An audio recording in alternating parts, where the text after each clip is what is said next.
Hi friends, welcome to Art Today. We are going to be talking about value.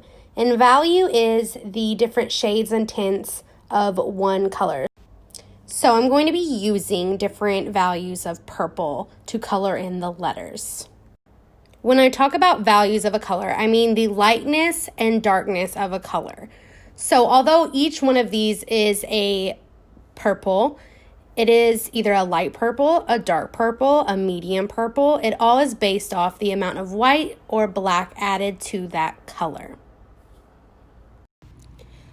To create values in a color when you only have, let's say, one blue crayon or one blue colored pencil, all you have to do is change the pressure you put on your pencil or crayon while you're coloring it. So here I'm pressing down as hard as I can in this last square, and that is creating the darker blue. The first square, I was barely pressing down at all, as lightly as I could to create the light blue. Here in the middle, I'm pressing down a little harder, or I just am going over it again to create that darker color. Again, here I'm lightly pressing down on my colored pencil, barely making the markings on my paper.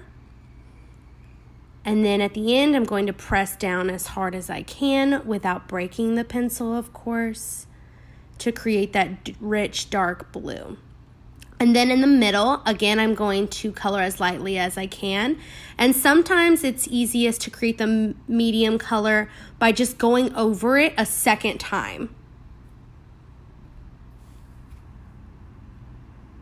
And that's how you create values using only one colored pencil and one crayon. For our project, we're going to do a never-ending line challenge. So I'm going to draw some lines here to give you some options to think about when creating your lines. Straight line, wavy, zigzag, hilly lines, castle-like lines, pointy, wavy lines. Any type of line you can come up with that does not overlap. Time to gather our supplies. You'll need a piece of paper, a pencil. You can use a Sharpie if you have one, and then any other coloring materials you want to use. To get started, you're going to take your pencil or your Sharpie and start in one corner of your paper. You can start with any type of line. I've started with a wavy line. You can change lines at any point. You can do as many or as little lines as you want to. I keep bringing my lines around my paper. It doesn't matter where you go as long as you don't overlap, and as long as at the end of your line, its finishing point is where you started. I'm going to keep coming around. You can repeat lines if you need to, making them go different ways. And again, I am not overlapping my lines, and I'm making sure that it ends where it starts, right there. I want to talk quickly about shapes, the difference between organic and geometric. Circles, triangles, squares, hearts. These are your geometric shapes. They are shapes that are symmetrical, meaning the same on both sides when you divide them in half. Again, these are what we call geometric shapes. Shapes that are not symmetrical when you divide them in half and have curved edges, usually, are what we call organic shapes. And that is what we have created here. We are going to draw geometric shapes on top of the organic shape that we have drawn. So here I am drawing a circle. I can draw a square, rectangle, a heart, whatever shapes you want to draw. I challenge you to at least draw 3. Now that we've drawn the geometric shapes, I want to remind you how we get different values using colored pencils and crayons. Remember, it's all about the amount of pressure that you put on your pencil or your crayon. So if you lightly press down, you're going to get lighter colors. If you press hard, you're going to get those darker colors.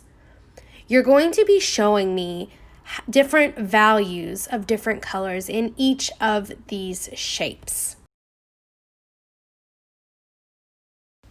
So using only 4 colored pencils, I will have created 12 different colors. So you're going to pick one color for each shape, and you're going to show me different values of that color in each shape. So for the triangle, I have chosen blue, and I'm only using blue inside this triangle to show the different values, the different colors of blues I can get using these colored pencils. You're not coloring outside of the shapes. So once I hit that line of the triangle, I stop coloring that organic shape.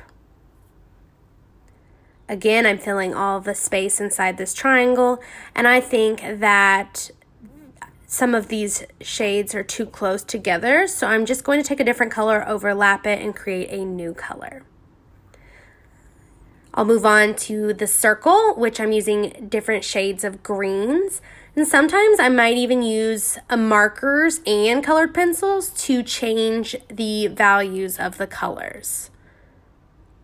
You can use any types of materials, as many as you want, as little as you want. It is up to you.